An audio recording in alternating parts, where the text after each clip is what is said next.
I'm ready.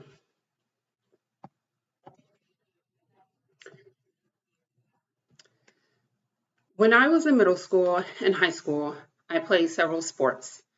My muscles used to form or were used to forming some conditioning throughout the year. Then I went to college and stopped playing sports. My muscles became non-existent and eventually stopped working in the way they were used to. Atrophy set in. In today's message, atrophy will mean the wasting away or progressive decline to become worse or of less value. Today's title is The Atrophy of Shame, and it will come from Romans 1st chapter, 16th verse. Esoskimame is Greek, and it means to feel shame or to be ashamed.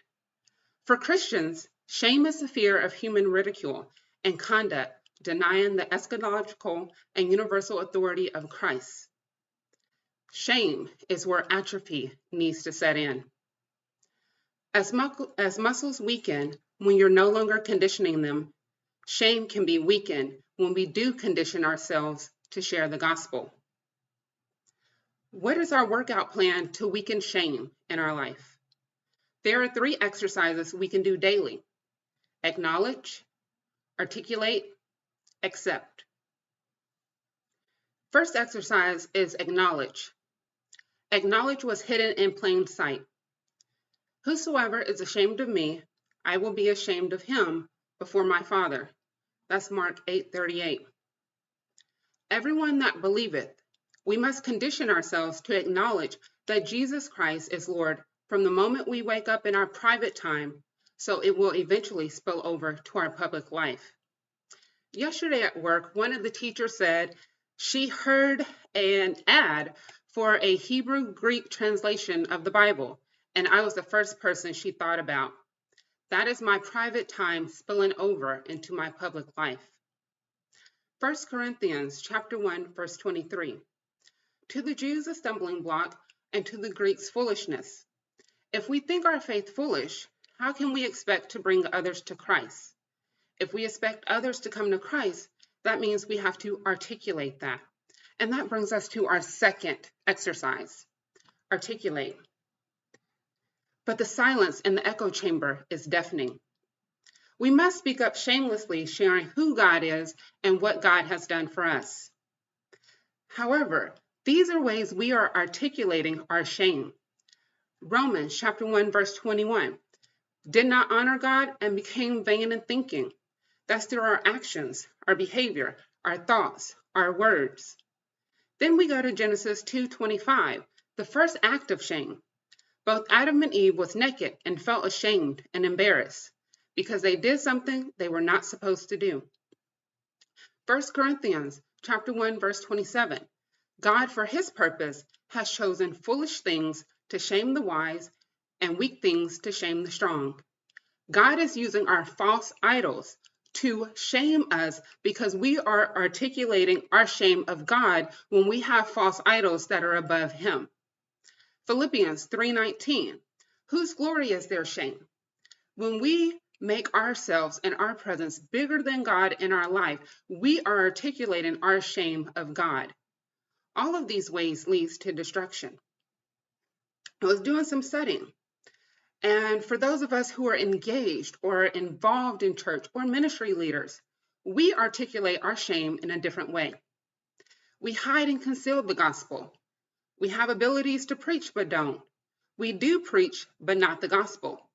We preach the gospel but in part. We own the gospel but in private. We don't preach in public.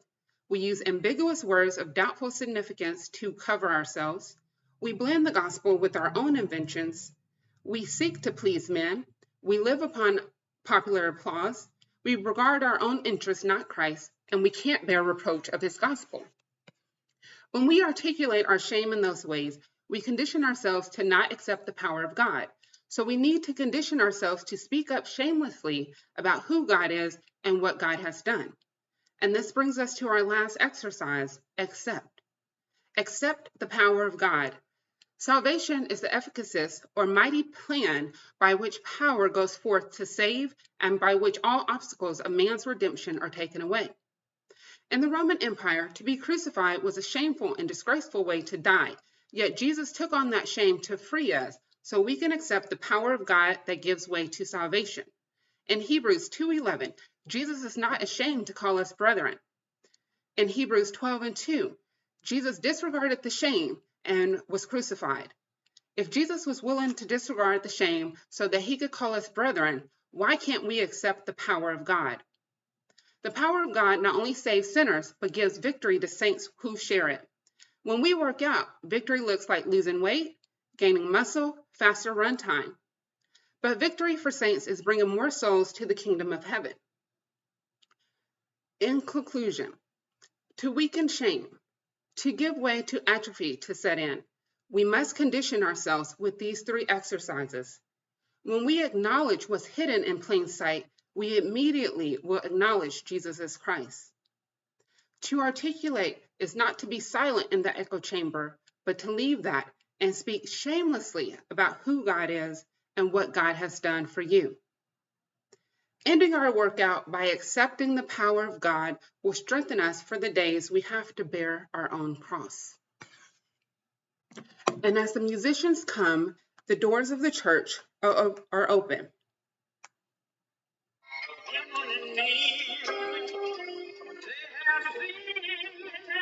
With all of their might, until wrong began to look like right. Oh, it's a shame how all people have made a change. Those who are ready to welcome Jesus in your heart, come. We are accepting workout buddies, people who are ready to weaken the shame in their lives. When we are not ashamed, we allow the power of God to transform our lives.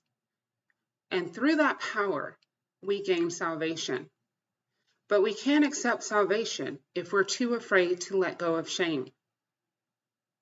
Today is the day to let go of the shame in your life and allow the Holy Spirit to enter your heart.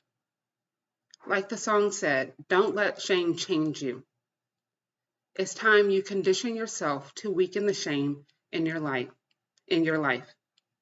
Today is the day to come and begin your workout.